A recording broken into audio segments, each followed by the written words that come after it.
Hello everyone, welcome again my blog. तपाईँलाई स्वागत छ। एकैछिन भए पनि हेरिदिनु होला। यो ब्लग चाहिँ हामीले कस्तो खालको मेहनत गर्छौँ एउटा हाइड्रो पावरको जग निर्माण गर्नलाई। हामी जङ्गलमा हिँड्छौँ र यसरी अहिले चाहिँ नक्सा कोरिँदैछ, नापजोक भयो। त्यसपछि हामी यसलाई खनिरहेका छौँ। हामीलाई यो काम सम्पन्न गर्न 2+ भएको छ। गाह्रो छ। नेपालमै आफ्नै परिवारसँग सँगसँगै भएर काम गर्नु मिलिरहेको छ। त्यसैमा हामी खुसी छौँ। अहिले पाल्पामा छौँ हामीहरू। यो खाल्डो एकदम खतम परेको छ, गरगरे छ, एकदम ग्राइबल टाइपको हुनाले भत्कै छ। हामीलाई दुःख दिइरहेको छ, तैपनि ठिक छ।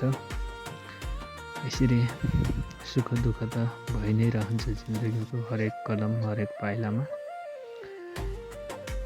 आफ्नो परिवारको खुसीको लागि यो दुःख केही पनि होइन।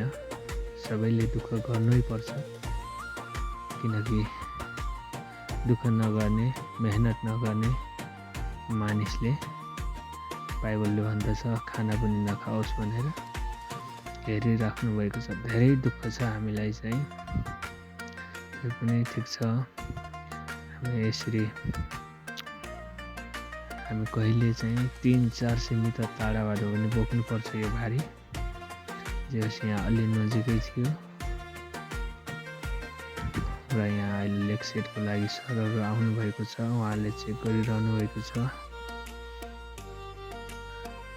यो चाहिँ हाम्रो हात्तीपाइले, घरको जगमा पनि हात्तीपाइले हुन्छ, त्यही हात्तीपाइले हो। यो विशेष प्याड भइरहेको छ। कतिजनाले त यो काम गर्नुभएको छ होला। मसलाको कति गाह्रो हुन्छ। ठिक छ।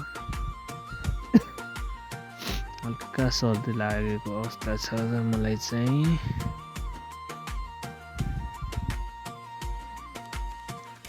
त्यसपछि हाम्रो काम यो भइसकेपछि हेर्नुहोस्, काम गर्ने साइडमा रमाइलो पनि हुन्छ। रमाइलो गरिराख्नु भएको छ। उहाँ ड्रममाथि बसेर उफ्रिरहनु भएको छ। एकदम हसमुख मान्छे हुनुहुन्छ उहाँ चाहिँ।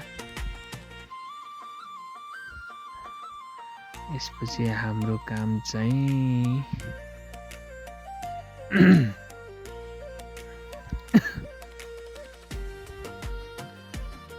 हाम्रो टिम एकदम सक्रिय टिम छ।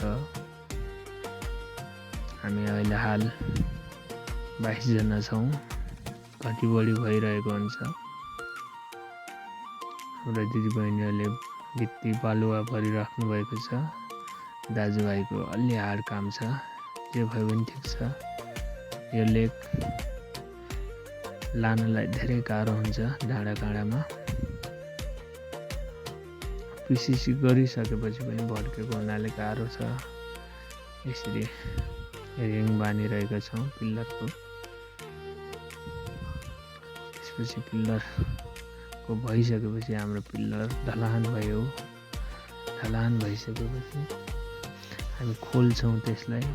खोलिसकेपछि त्यसलाई त्यस खाल्डोलाई पुर्छौँ हामीले चाहिँ। त्यसपछि हाम्रो काम सम्पन्न हुन्छ। यहाँसम्म तपाईँले हेरिदिनु भएको लागि धन्यवाद। मेरो ब्लग तपाईँलाई मनपर्छ भने लाइक, कमेन्ट, सब्सक्राइब गरिदिनु होला अनि सेयर पनि गरिदिनु होला। हामी 2+ यस खाल्डोमा लागेको छ। कुनै ठाउँ 2 month, 6 month पनि लाग्छ। यस्तै छ, चलिरहेको छ। अब हामी भोलि 3 कुने पुल जाँदैछौँ। त्यहाँको एक झलक तपाईँले पक्कै पनि हेर्नुहुनेछ।